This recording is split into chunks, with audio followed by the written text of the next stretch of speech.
El Ministerio Internacional Apostólico por la Fe presenta al destacado expositor de la Palabra de Dios, el licenciado Richard Borges, con una palabra que transformará tu vida. El Señor está en este lugar. Desde este momento, prepara tu corazón.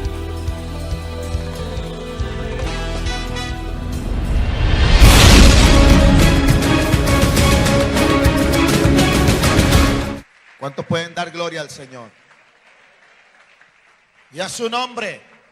Y a su nombre. Nosotros hemos sido escogidos por el Señor con un propósito ya definido.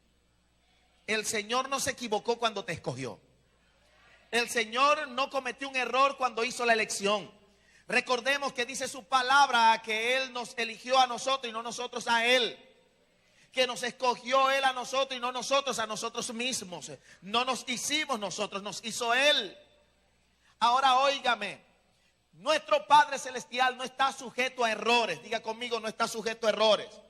El problema está en que nosotros muchas veces tenemos un pensamiento muy degradante de nosotros mismos. Y óigame, el trabajo que nosotros vamos a ejecutar ministerialmente hablando y espiritualmente hablando solamente depende de mi conexión con el Padre. Porque lo que yo no voy a poder hacer son manifestaciones espirituales. Él lo va a hacer por mí cuando tengo una conexión con Él. Hay una cantidad de corrientes. Diga conmigo, corrientes. Porque eso es lo que dice la Biblia. Son corrientes. Corrientes que buscan es fascinar, que buscan es impactar, que buscan es asombrar al oyente. Y óigame, el propósito de la exposición de la palabra de Dios no es impactar al oyente, no es asombrar ni maravillar al oyente. Es edificar al oyente. Eso dice la palabra del Señor. Yo no puedo decir otra cosa. Usted está aquí para ser edificado. La teología tiene muchas posiciones y las posiciones teológicas cuando se habla de escuela, la escuela de fulano, la escuela de sultano, la escuela de prensejo, tienen que ver con la humanidad interviniendo en cosas espirituales que no es legal en el reino de Dios. Por eso es que se derivan las escuelas de los pensamientos bíblicos. Ejemplo, Génesis capítulo 1 tiene 2 escuelas y 2 posiciones teológicas. Génesis capítulo 6 tiene 4 posiciones teológicas. Apocalipsis y su venida tiene 3 posiciones teológicas. El establecimiento y la salvación del reino, 4 posiciones teológicas. Y oiga, es tremendo porque estamos en un mundo de confusión teológica. Pero le voy a decir una cosa: cuando nosotros tenemos la revelación del cielo y nos conectamos con el Señor, a la vez que estudiamos, Él nos va a mostrar concretamente lo que la palabra realmente dice. Porque la palabra no tiene 2, 3, 4, 5 posiciones, tiene una concreta, una sola. ¿Por qué nace esta palabra? Diezmos a la luz de la verdad. Sencillo. Porque hay corrientes que han malversado, han tergiversado los principios y parámetros bíblicos en relación a lo que es nuestra bendición financiera. Como lo ha dicho nuestro Padre en muchas ocasiones. El único que no quiere que tú seas prosperado es el diablo. El único que no quiere que tú des es el diablo. El único que no quiere que tú impulses el reino es el diablo. Pero óyeme, cuando estabas en el mundo no te importaba colocar 20,000 pesos para comprar una caja de cerveza o una botella de ron. Qué sé yo, cantidad de cosas. O pagar un pase para uno de esas discotecas y pasarla ahí, entre comillas, bien. Te voy a decir una cosa: no hay un lugar donde la paz es mejor que el reino del Señor. El reino del Señor te ha provisto de todo. Llegaste aquí arruinado y el Señor te ha bendecido. Llegaste aquí con un matrimonio destruido y el Señor lo reestructuró. Llegaste aquí con hijos perdidos y dañados y el Señor los ha traído al redil. Llegaste aquí moralmente por el suelo y el Señor te levantó. Llegaste aquí con un negocio quebrado y el Señor lo bendijo y lo prosperó. ¿Qué más quieres que haga? El reino del Señor es el mejor lugar donde tú puedes estar. Le voy a mostrar verdades en relación y coloco siempre, tengo algunos proverbios personales, proverbios míos que el Señor me ha dado. Y coloqué aquí en esta diapositiva: la ignorancia es la debilidad de quien piensa saber mucho. Mientras más nosotros queremos y recibimos, es cuando menos sabemos. Porque un solo principio bíblico te lleva a cientos. Y no tenemos una vida no nos alcanza para discurrir todos los principios del reino. Pero créame, los que nos metemos con el Padre, tratamos de hacerlo mejor. Amén. Hay gente que ha tergiversado los principios, no con mala intención, sino por ignorancia. La problemática que hoy estamos viviendo en relación a lo que es la enseñanza de estas cosas, como por ejemplo este tema, diezmos a la luz de la verdad, es que la ignorancia los ha llevado a oír una cantidad de voces, una cantidad de enseñanzas que disparan y echan a perder los fundamentos reales y genuinos del reino. Ahora, el propósito que yo en esta mañana tengo al enseñarles y hablarles de esto es que usted sea redimensionado a un nuevo nivel de bendición en su vida. Porque créame, cualquier cosa que usted haga en el reino del Señor, que lo haga sin revelación, sencillamente está empleando su esfuerzo humano. Sencillamente así. Y las cosas en el reino no ameritan exclusivamente del esfuerzo humano. Claro está, usted tiene que hacer algo. El Señor le dijo a Josué, capítulo 1, verso 9, mira que te mando que te esfuerces y seas valiente. En otras palabras, el Señor le está diciendo a Josué, Josué, haz tú tu parte y yo hago la mía. Tú avanza, que vas a ver los resultados espirituales que tú no puedes hacer. Además de que ves los resultados de lo que tú estás haciendo.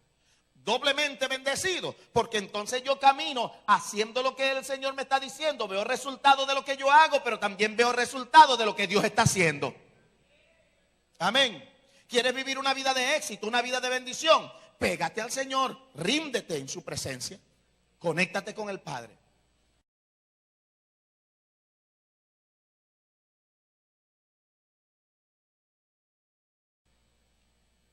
Amén.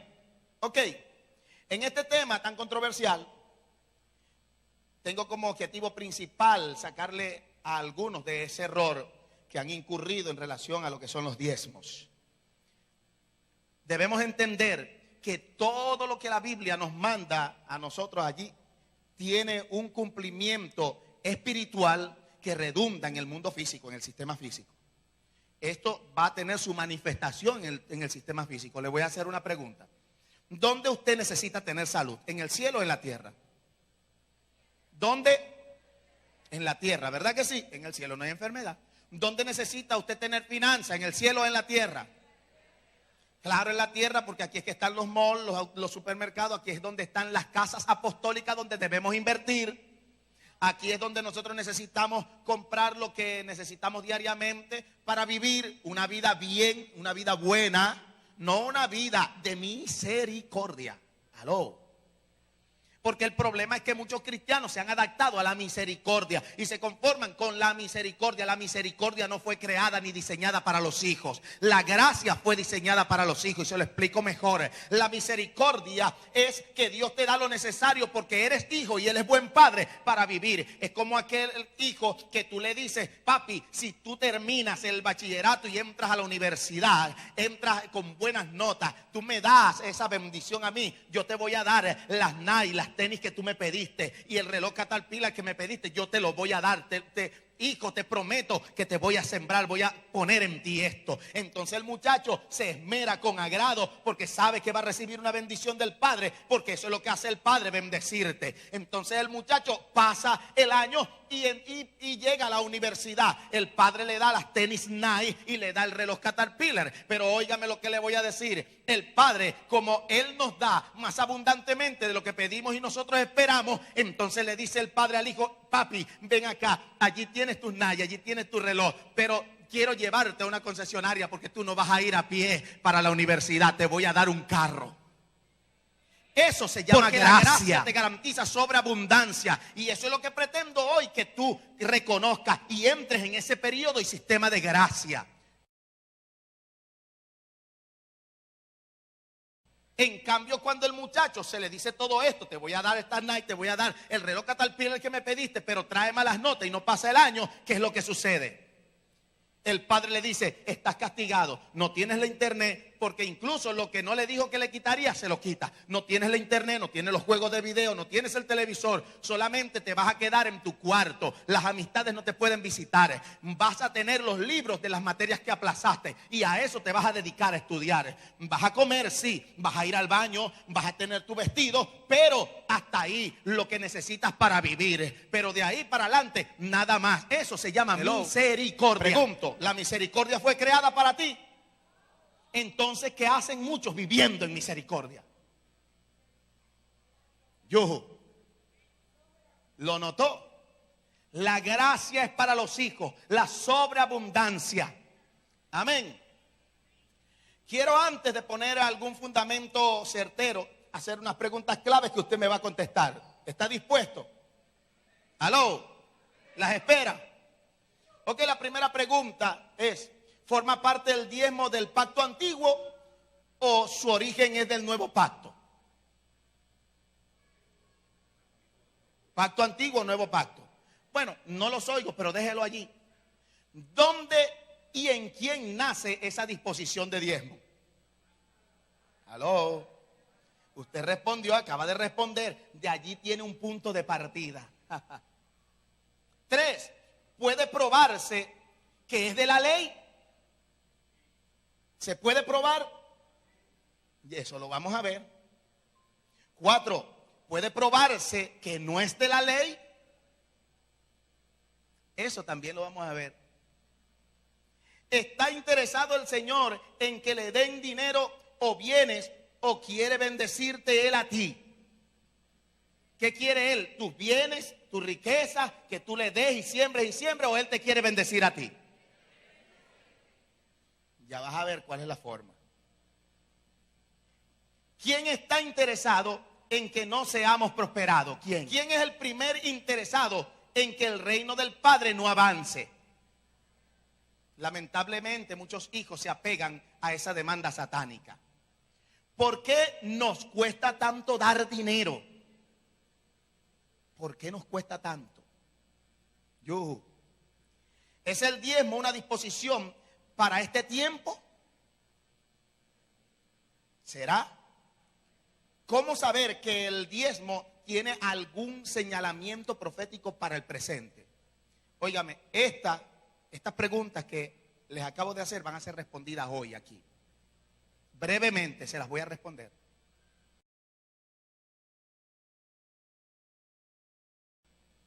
Génesis capítulo 14, versos 17 al 20. Abra su Biblia rápidamente allí donde está. Génesis capítulo 14, versos 17 al 20. Dice: después que regresó tras la derrota de Kedorlaomer y de los reyes que estaban con él, el rey de Sodoma salió a su encuentro en el valle de Sabe, que es el valle del rey. Verso 18. Pero Melquisedec, diga conmigo, Melquisedec. No los oigo, dígalo, Melquisedec. Pero Melquisedec, rey de Salem, sacerdote de Elión, sacó pan y vino. ¿Qué sacó? ¿Qué sacó? Tenga eso en mente, por favor. Y lo bendijo diciendo: bendito sea Abraham por Elión, poseedor de los cielos y de la tierra. Y bendito sea Elión, quien entregó a tus adversarios en tu mano. Los entregó. Y dice la Biblia, el verso 20 al finalizar: y le entregó el diezmo de todo. ¿De qué? ¿De qué? Amén. Ok. Entramos en tema. Lo primero que aquí vamos a notar es que Abraham es padre. Diga conmigo, padre. Así que Abraham se preocupó por lo que sucedió con su sobrino Lot, y él sale al rescate de Lot. Lo impresionante es que cuando hay una disposición correcta en el corazón, Dios baja estrategias a los hombres de Dios. Y no me pierda el hilo, porque estoy hablando de los diezmos a la luz de la verdad. No me pierda el hilo. Oiga lo que le voy a decir. Abraham entonces va en rescate de su sobrino Lot. El Señor, porque el corazón de Abraham estaba conforme en el momento y alineado a la voluntad del Padre, el Señor entonces baja una estrategia a Abraham. Diga conmigo, estrategia. Una estrategia que jamás se había dado en el sistema bélico militar. ¿Me está oyendo? Mi pregunta es: Abraham era militar. Dice que salió con 318 criados en su casa que nacieron allí, que eran de la servidumbre, que lo que sabían era barrer, matar chivo, matar ovejas, trasquilar. Y ellos salieron con Abraham. ¿Por qué? Porque ellos sabían que Abraham estaba apegado al poder de un Dios soberano.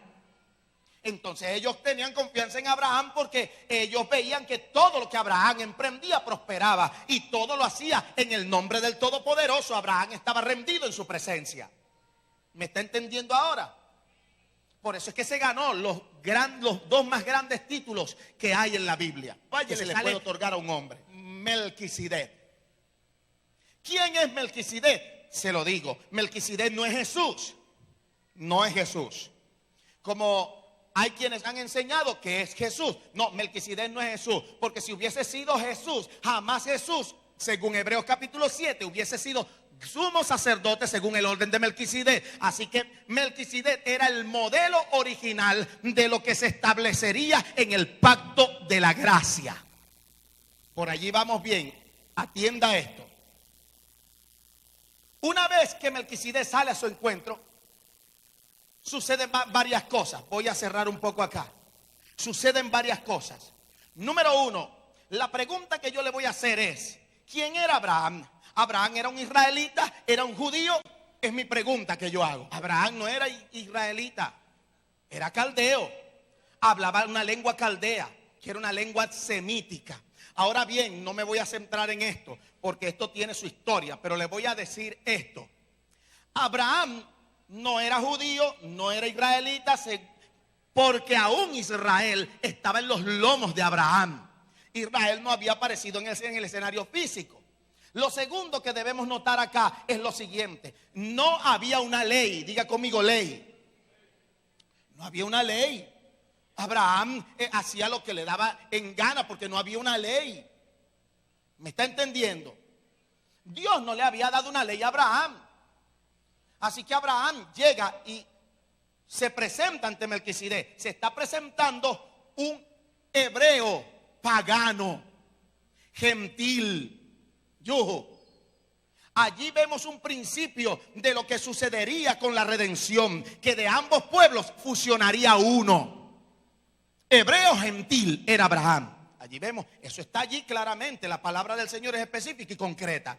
Lo que pasa es que muchas veces, por no conectarnos con el Padre, no vemos lo establecido proféticamente en los acontecimientos bíblicos. Pero las historias tienen un enfoque glorioso y una riqueza de revelación concreta para nuestro tiempo. Cuando usted la analiza, se va a dar cuenta. Analice esto de Abraham. Hace un solo, ya era la declaración visible de lo que el Señor haría en el tiempo del establecimiento de la gracia. Unir ambos pueblos, Israel y los gentiles, en uno solo. Y hoy somos un solo pueblo, porque de ambos pueblos hizo uno. ¿Lo dice la Biblia o no lo dice la Biblia? ¿Estamos claros allí? Ok, entonces dejamos por asentado que Abraham era un hebreo gentil, no era israelita, no era judío, porque sencillamente Israel todavía reposaba en los lomos de Abraham. Avanzamos. Abraham se encuentra con Melquisedec, pero no es Abraham que va a buscar a Melquisedec, es Melquisedec quien le sale al encuentro. Lo segundo que aquí vamos a notar es que Melquisedec le salió al encuentro a Abraham y no fue Abraham quien buscó a Melquisedec. Yuhu. Las religiones del mundo lo que hacen es buscar a Dios, andar en búsqueda de un ser supremo. Eso es lo que hacen las religiones del mundo. Pero cuando nosotros hemos creído en el establecimiento del reino de Dios, entendemos que fue Dios quien salió a nuestro encuentro al enviar a su Hijo. Juan capítulo 3 verso 16 dice: porque de tal manera amó Dios al mundo que envió. Diga conmigo, envió. Él vino a nuestro encuentro, no nosotros al de Él. Yuhu. Y ahí notamos Melquisedec salir al encuentro de Abraham. Sucede una tercera cosa que me llama mucho la atención. Y es que Melquisedec, ¿qué le da a Abraham? Diga conmigo, pan y vino.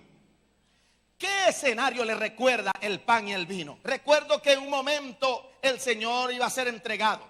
Y dice la Biblia que reunió a sus 12, los reunió en un lugar para celebrar el último Pesach que celebraría con ellos, valga la redundancia, que es lo que conocemos hoy como la Santa Cena, el establecimiento del nuevo Pesach, la Santa Cena. Óigame, el Señor entonces reúne a sus discípulos y parte pan y les da vino. ¿Qué les dio?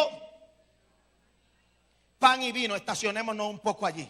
El pan representa una vida santa, agradable al Señor. En la antigüedad se usaba mucho la levadura para darle contextura al pan, para que el pan se viera más hermoso, para colocarle sabores de frutas o de hierbas al pan. Eso se hacía en la antigüedad antes de Israel. Pero el Señor manda que sea pan sin levadura, que fue lo que sacó Melquisedec, pan sin levadura. Y el pan sin levadura tiene un aspecto muy feo. Usted lo ha notado. ¿Ha comprado alguna vez pan sin levadura? Y se ve feo, ¿verdad que sí? No se ve decorado, no se ve bonito, se ve muy feo. ¿Sabe por qué? Porque ninguna relación tiene la santidad con el sistema pecaminoso. Para el sistema de pecado, la santidad sabe feo. Para el sistema de pecado, la santidad es fea, es horrible. Le voy a decir esto, porque eso fue lo que sucedió con el maestro. Para los eruditos y los estudiosos de la época de Jesús, los religiosos de alta jerarquía, Jesús era una amenaza. Era feo estar amenazado. Pero le voy a decir esto: Jesús era el pan sin levadura que vino a este mundo a modelar la santidad absoluta que usted y yo debemos modelar ahora. ¿Está notando eso? Aleluya. Así que el pan sin levadura representa la demanda del Padre en que tú tienes que andar en santidad, que significa apartado con un propósito. Tú sabes que fuiste diseñado por el Señor, tú sabes que fuiste escogido por Dios. Y te tengo una buena noticia: desde el día que tú naciste, ese día habían ángeles sirviéndote. Desde ese día tú estabas siendo guardado y protegido por la mano del Eterno. Jeremías capítulo 1 verso 5 dice: antes de ponerte en el vientre de tu madre te escogí, y antes de que nacieras yo te hice santo y te di por profeta a las naciones. Lo que quiere decir es que ya tú venías con un paquete ministerial y una responsabilidad que la vienes a conocer cuando naces de nuevo. Aló. Pero el diablo sabe de que sabe porque sabe desde el mismo instante que naces que eres un escogido de Dios. Porque Él envió ángeles para que te guardaran. Dice Hebreos capítulo 1 verso 14: no son todos espíritus ministradores enviados al servicio de los que serán herederos de la salvación. Yuhu. No lo son todavía, pero lo serán, hablando terrenalmente y en tiempo cronos. ¿Qué le parece a usted esto?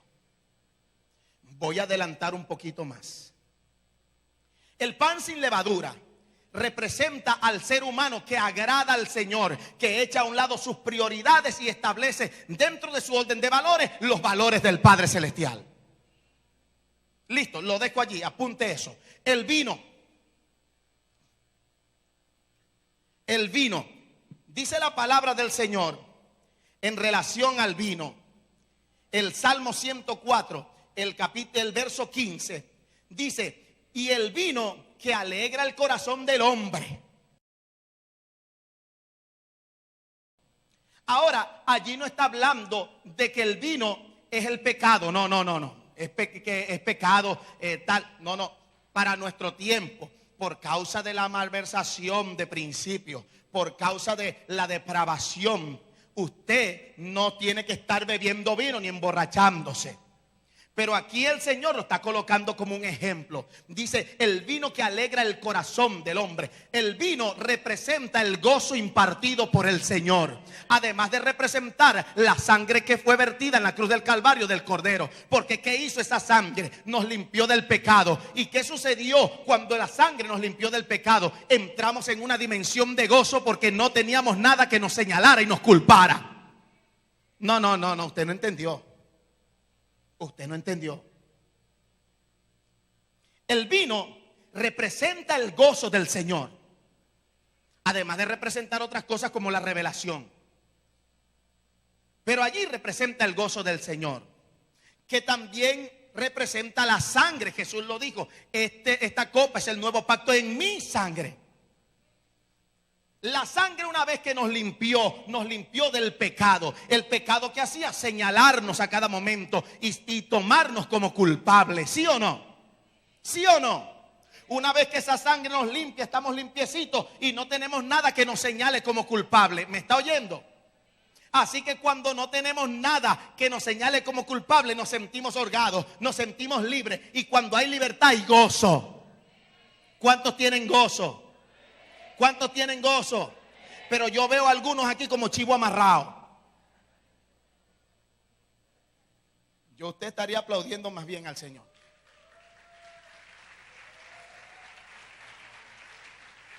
Aleluya. Y eso representa el vino. Le estoy hablando y estoy resumiendo 7 horas de seminario. Lo estoy resumiendo para usted y se lo lleve en su corazón.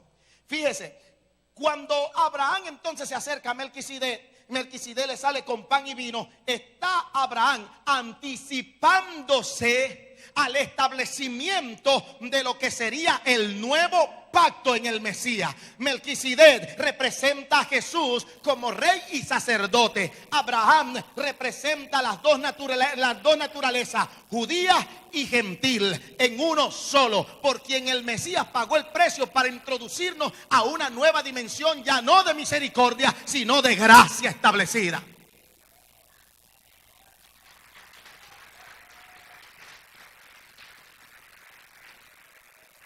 No me pierda el hilo porque yo estoy hablando desde diezmos a la luz de la verdad. ¿Qué tiene que ver todo esto con el diezmo? Muchísimo, porque yo tengo que darles un fundamento concreto para yo decirle lo que viene a continuación. Cuarto, Melquisedec no le pidió diezmos a Abraham. ¿O sí?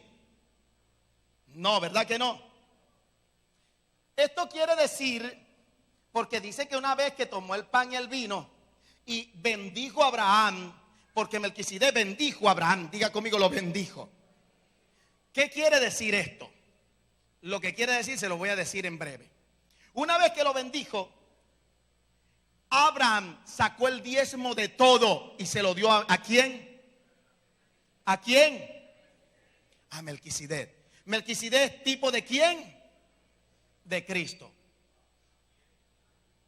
Aló. Yuhu. ¿Están aquí? ¿Les está removiendo esto algo? Voy a continuar.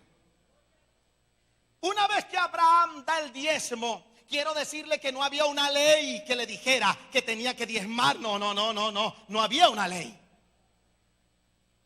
Tampoco había alguien a su lado que le estaba diciendo: hey, diezma al Señor de lo que el Señor te dio. Porque recuerda que el Señor le caíste en gracia y te dio una estrategia y venciste a más de 25,000 soldados con 318 que no sufrieron ni un rasguño.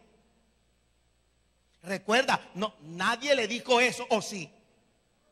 Nadie, ¿verdad que nadie? Allí la Biblia no lo relata.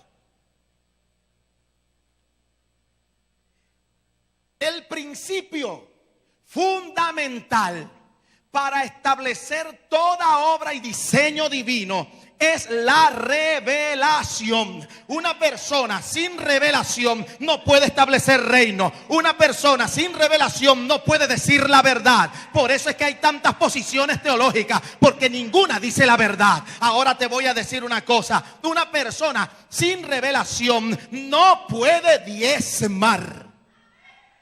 Y si lo ha hecho, nunca lo hizo. Aló. Porque todo lo que se establece en el reino a través del hombre es por revelación. No hay otro principio.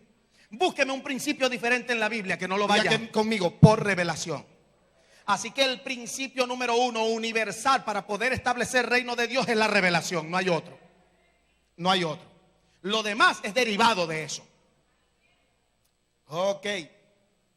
Abraham diezma. No había una ley. No había nada. Tomó pan y vino. Se anticipó al tiempo de la gracia. Se fusionaron dos naciones en él: Israel y los gentiles. Porque él era hebreo gentil, pagano. El hombre se aferró al Señor. Hay muchos israelitas que están aferrados al Señor y nosotros estamos aferrados al Padre. Ahora bien, lo que viene a continuación es lo mejor. Porque en una oportunidad aquí mismo, vino un pastor que no es de esta asamblea y sentado desde allí, una vez que me pasaron para ministrar las ofrendas, me interceptó y me preguntó: pastor, ¿por qué aquí tienen que pedir diezmos si eso no es de la gracia, eso no es de Dios, eso es de la ley? Hermano, y lo confronté ahí tremendamente y le voy a decir lo que yo le dije en son de enseñanza a usted. La ignorancia es la debilidad de quien cree saber mucho. Y él comenzó a asomar fundamentos bíblicos, porque la Biblia dice: el nuevo pacto habla de ofrenda, es de siembra, y tú sabes, tal, confórmense con tomar la ofrenda, que diezmo, el diezmo es la ley. Amén. Y le dije, me hizo una pregunta: ¿es Malaquías imposición de la ley o no? Me hizo esta pregunta. Cualquiera estaría muerto con esa pregunta, pero le voy a decir algo. Él tenía razón. Malaquías era ley. Pero el Davarim, que son las palabras proféticas declaradas en Malaquías, no fueron ley, son de gracia. Porque el Señor, cuando te da una palabra, es por su gracia. Ahora bien, no me aplauda. Malaquías es ley, pero déjeme decirle que aunque Malaquías es ley, en la Biblia aparece la gerencia genuina de lo que es el diezmo, como usted debe diezmar. Le dije que todo tiene que ser por revelación. ¿Abraham diezmó o no diezmó? Bueno, echemos a un lado Malaquías. Malaquías no es el sistema de diezmo nuestro, es el abrahámico, por revelación. Cualquiera, por eso le dije que cualquiera que diezma por ley nunca ha diezmado, porque la ley es un impuesto, es una imposición. Lo otro que le voy a decir es más interesante aún. El diezmo no forma parte como de origen de la ley, sino que fue adoptado por la ley para que el Señor bendijera a un pueblo. Eso fue lo que hizo, adoptarlo, porque el diezmo no tiene nada que ver con la ley. El diezmo es netamente de la gracia.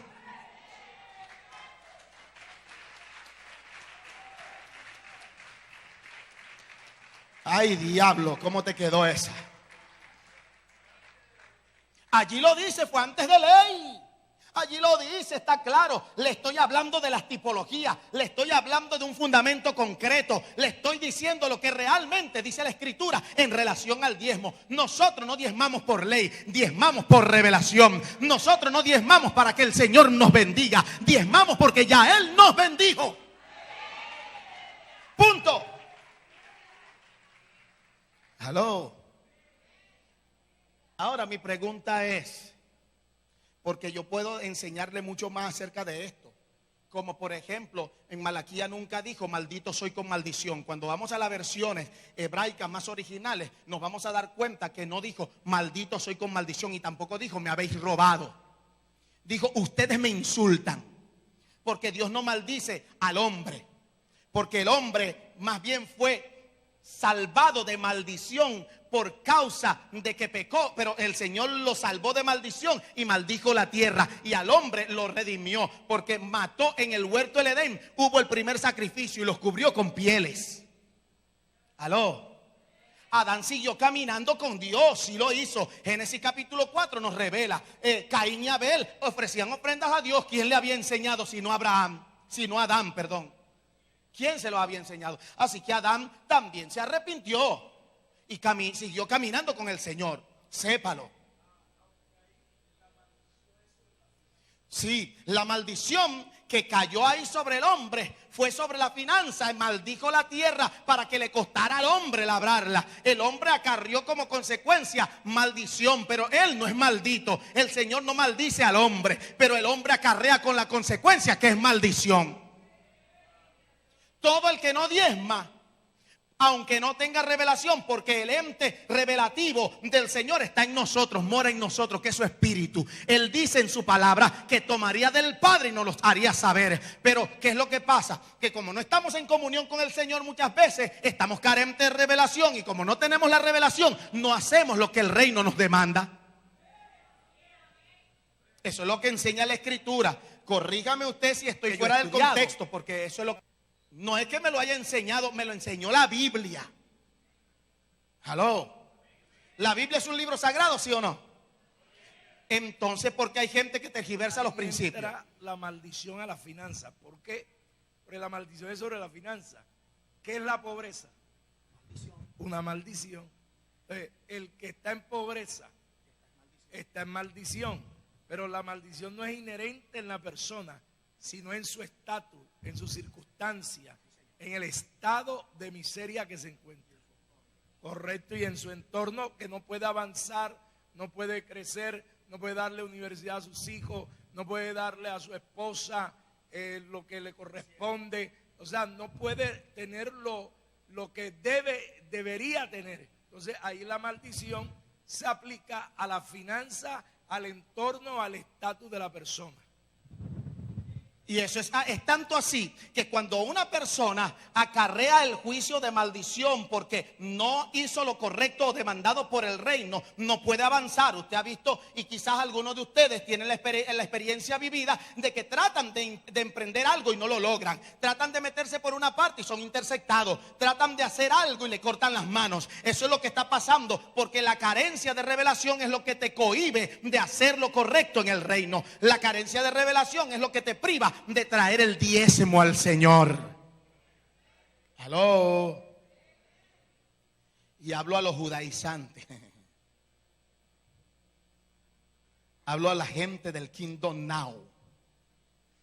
Hablo a la gente de esa posición maldita llamada creciendo en gracia. Esto está siendo grabado. Ojalá llegue a manos de todos ellos. Porque el problema es que hacen una explosión bíblica para impactar a la gente, pero no enseñan la verdad, enseñan su posición. Russell lo hizo y hasta ahora ha fracasado. Aló. Hitler quiso atentar contra el reino y fracasó. Aló. Murieron más de 6 millones de judíos, sí. Pero siempre hay gente que es arrastrada, pero nunca prospera. Porque lo que el diablo hace no es para prosperar. El diablo lo que hace es montar una película y un escenario que, si tú te lo crees, camina sobre maldición. Y eso es lo que quiere el enemigo. Desde hoy determina caminar en bendición. Porque el diezmo nada tiene que ver con la ley. Se lo estoy diciendo así, claro, está en la Biblia. El diezmo no tiene que ver nada con la ley. El diezmo fue adoptado por la ley como un principio para el Señor bendecir al pueblo. Pero a ti y a mí, si se nos revela y traemos el diezmo al Señor de todo cuanto llegue a nuestra mano, traemos el diezmo al Señor, vamos a estar caminando en una dimensión de revelación donde no habrá ni un solo impedimento para recibir la bendición del Padre. Si puede aplaudir, aplauda. Si quiere recibir bendición, aplique el principio. Así que el diezmo fue dado por el Señor en el sentido original para que el hombre pudiera vivir holgadamente en esta tierra, pudiera moderar el reino. Porque voy a concluir con esto, porque yo dije que iba a ser breve. Hay mucho más que hablar en relación a esto, pero yo creo que la explicación que le asomé, yo creo que es una base suficiente como para usted sustentarse y sostenerse en los principios divinos. Porque esto, como decía el apóstol, esto es un código de reino. Es un código. Usted descífrelo y va a ver que va a poder, se va a abrir el portal y va a entrar a esa dimensión al aplicarlo. En la antigüedad, todo hombre que diezmó era para ser bendecido. Quiero que se lleve eso en su corazón. Hoy, todo hombre que diezma lo hace por 3 razones. Número 1, porque se le reveló, porque se lo reveló el Padre desde el cielo, es la gerencia del reino. Número 2, porque ya Él nos bendijo. Y número 3, porque estamos agradecidos. Así que todo aquel que no está agradecido no diezma. Todo aquel que no le agradece nada al Señor después de haber recibido todo, no le da nada al Señor. Porque en el reino, es verdad, en el reino hay gente de dos tipos, dos tipos de personas hay en el reino. Están los malagradecidos y están los desagradecidos. Los malagradecidos son aquellos que te pagan con mal el bien que tú has hecho. Y de esa gente hay. Porque yo he visto que de ministerio han salido gente que han sido bendecidas en un ministerio, pero salen hablando peste y señalando y maldiciendo al hombre de Dios. A la verdad le voy a decir una cosa: ellos no maldicen al hombre de Dios, se maldicen a sí mismos. Porque eso es revocado. Créame que ninguna maldición cae sobre los justos. Ninguna. Ninguna. Por eso es que no perdemos tiempo reprendiendo la lengua de los malvados. Yo no reprendo la lengua de los malvados, de los que me maldicen. No pierdo tiempo en eso. Hay cosas más importantes. El Señor dice que Él maldeciría al que me maldijera. Y es una pauta, un dabar del pacto abrahámico que a mí me alcanzó. Y lo alcanzó a usted también. Hello. Así que usted está calificado para vivir en gracia, no en misericordia. Póngase en pie. Póngase en pie. Abra sus brazos así, lo más que pueda abrirlo. Lo más que pueda abrirlo. Tome esta verdad. Si usted comienza a aplicar a partir de hoy este código de reino, si hoy comienza a vivir ese código de reino, óigame bien lo que va a suceder. Más grande que lo que esos brazos que usted tiene quieren abrazar, va a ser la bendición que venga del cielo. Porque óigame, cosa que ojo no vio, ni oído ha oído, ni ha subido a corazón de hombre alguno, son las que el Señor por revelación ha preparado para los que le aman. Y amar es bendecir el reino, amar es someterse a los códigos, amar es guardar lo establecido y parámetros del reino del Padre, amar es seguir la visión de la casa apostólica. Así que a partir de hoy tú comienzas y dispones tu corazón para darle al Señor lo que es del Señor. Tú no vas a seguirle quitando la posibilidad al reino de crecer, sino que le vas a añadir al reino para que el reino siga experimentando crecimiento como nunca antes. Yo no prediqué esto por pedir, yo prediqué esto por bendecir, porque el Señor lo que quiere es bendecirnos más. Dije más. Allí con tus brazos abiertos, dale gracias al Padre. Dale gracias al Padre. Dale gracias, papi, gracias. Gracias, Señor. Allí donde tú estás, pídele perdón al Señor. Si nunca habías diezmado porque sencillamente no creías y pensaste no habías sido tocado, hoy pídele perdón al Señor porque Él te perdona. Él te perdona. Y dispón en tu corazón de que al llegar provisión a tu mano, lo primero que saldrá de allí es lo que es de Él, para que siga llegando la bendición a tu mano, porque el Señor confía sus bienes a los fieles. Gracias, Señor. Gracias, Jesús. Gracias, Padre. Aleluya, les amo mucho. Cuídense, Padre. Gloria al Señor. Puede sentarse. Puede sentarse, ya sabe. El Señor estableció para bendición de nosotros. Y eso es antes de la ley. Aunque la ley luego lo incorporó. Y lo incorporó como hizo el gobierno de Colombia o cualquier gobierno. Es lo que se llama impuestos. O sea, es algo bíblico y funciona. Lo que pasa es que la revelación cuando viene es mayor. Óigame, eso activa códigos del reino. ¿Por qué? Porque mucha gente. Es más, y esta semana alguien me preguntaba eso, porque hay pastores que están llevados. Porque hay pastores que están llevados. Una cosa, y no es, pues la gente se engaña. La gente cree que todos los pastores no. El 90% de los pastores andan llevados. Hay un 10% bendecido. José, ¿tú qué opinas acerca del diezmo? José tiene un testimonio propio. Yo quiero que José nos diga el testimonio propio de lo que él le pasó sobre el diezmo. Muchas gracias. Puedo contarles que recientemente estuve acá y le traje un diezmo al apóstol. Y en una de las giras que he tenido por América Latina, estaba ministrando unos líderes del pastor Cax Luna y una persona pues se acercó y me dijo: pastor, quiero llevarlo a comer. Posteriormente fuimos, al día siguiente me llevó para orar para su empresa. Pensé que era una pequeña, terminar de orar me dijo: yo quisiera que usted ore por esta bandeja, y había muchos cheques en la bandeja y yo oré por toda la bandeja. Pensé que eran los pagos de los empleados y finalmente me dijo: pastor, yo tengo aquí en esta ciudad de Guatemala, tengo 70 estaciones de gasolina y he hecho un cheque por cada estación de gasolina para bendecirlo a usted. En mi vida simplemente había tenido un cheque en la mano o dos, y Dios me plantó 70 cheques con una cifra muy gloriosa. Así que Dios es fiel y premia a los que diezman. Gloria al Señor. Sí. Mire, porque el varón comenzó a activar en esto, porque antes no diezmaba cosas así, todo.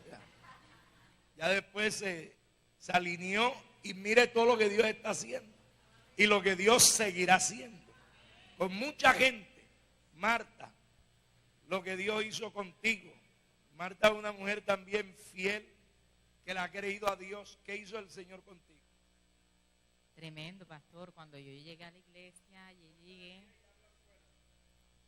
bueno, tremendo. Cuando yo llegué a la iglesia, yo llegué de verdad bajo cero en todas las áreas de mi vida, derrotada. Si me comparo con alguien en la Biblia, pienso que con Noemí. Y fue en todas las áreas de mi vida que encontré cariño, protección. O sea, de pronto fue una mujer muy rechazada por el momento que estaba pasando, sola con el niño, y Dios me ha bendecido de verdad grandemente. Me dio un carro 0 kilómetros, no di cuota inicial, no di nada, lo empecé a pagar después de 3 meses. Y así sucesivamente he visto las bendiciones de Dios en mi vida.